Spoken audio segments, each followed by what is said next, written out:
A mermaid's embrace. Isabelle had always felt an odd connection to the sea. The rhythmic lull of the waves, the scent of the salty breeze, and the shimmer of the sunlight on the water felt like home to her.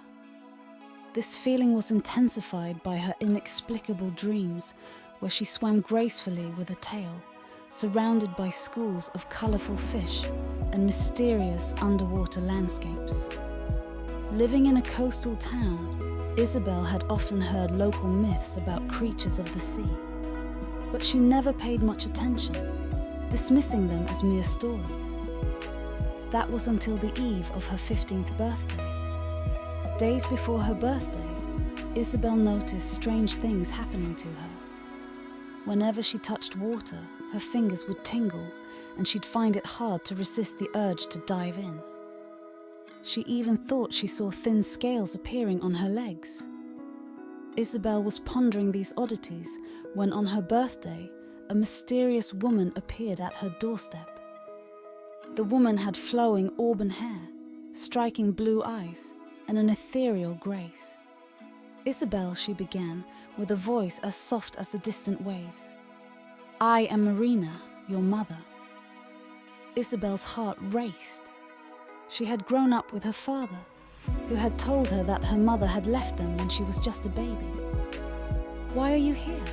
Isabelle demanded, a mix of anger and confusion clouding her voice. Marina sighed. "I had to leave because I could not deny my true nature. But I've watched over you from afar, and now it's time you know the truth." The backyard, with its pool, became their sanctuary for the revelation. Marina stepped into the pool, and before Isabelle's astounded eyes, her legs merged into a beautiful shimmering tail. "I am a mermaid, Isabelle, and you are too," Marina whispered. Isabelle's thoughts were in turmoil. It made sense. The connection she felt to the sea, the changes she was experiencing. But accepting it meant accepting a life she hadn't known or ever thought possible.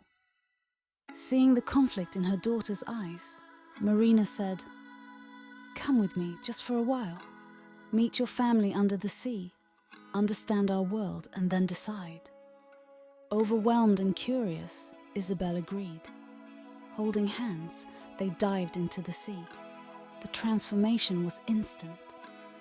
The tingling sensation intensified, and when Isabelle looked down, a tail mirrored her mother's where her legs once were. Marina led Isabelle through the vast expanse of the ocean. They swam through vibrant coral reefs, played with dolphins, and glided alongside giant turtles. Eventually, they reached an underwater cavern shimmering in phosphorescent blues and greens. Inside, Isabelle met her mer family, grandparents, aunts, uncles, and playful cousins. They welcomed her warmly, sharing stories of the ocean and tales of their ancestors. The days turned into a blur of happiness and discoveries. Isabelle learned the ways of the merfolk, their traditions, their love for the ocean, and their role in maintaining its balance. She felt at peace, her identity no longer a mystery. However, she also missed her human life, her father and her friends. The internal battle of where she belonged raged within her. Sensing her daughter's struggle, Marina took Isabelle to a secluded lagoon. The moonlight reflected on its calm surface, and the night was filled with the symphony of the sea. "I too struggled with the two worlds," Marina began. "But I realized that I didn't have to choose. The sea is part of us, but so is the land. We can embrace both." Isabelle's eyes welled up. "But how?" Marina smiled. "We can live on land but always remain connected to the sea. Visit it, protect it, and cherish it. Your father understands, and that's why he settled near the coast."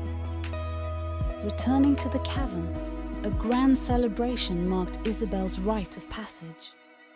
It was a tradition for young mermaids to receive a pendant, helping them transition between their mermaid and human forms. Isabelle's pendant was a beautiful seashell, holding within it a pearl that shimmered in the colours of the sea. The next morning, Marina and Isabelle returned to the shore. There, Isabelle's father awaited them. The reunion was emotional, filled with tears, laughter and stories. Life settled into a new normal. Isabelle lived on land, but frequented the sea, swimming with her mer family and helping to protect the marine world. With the support of both her parents, she started an ocean conservation initiative, educating people about the marvels of the ocean and the importance of preserving them. Years passed, and Isabelle grew into a bridge between two worlds. The girl who once struggled with her identity became a beacon of hope and unity for both her merfolk and human families. Through her, the legend of the mermaids became a tale not of myth but of harmony, understanding and love.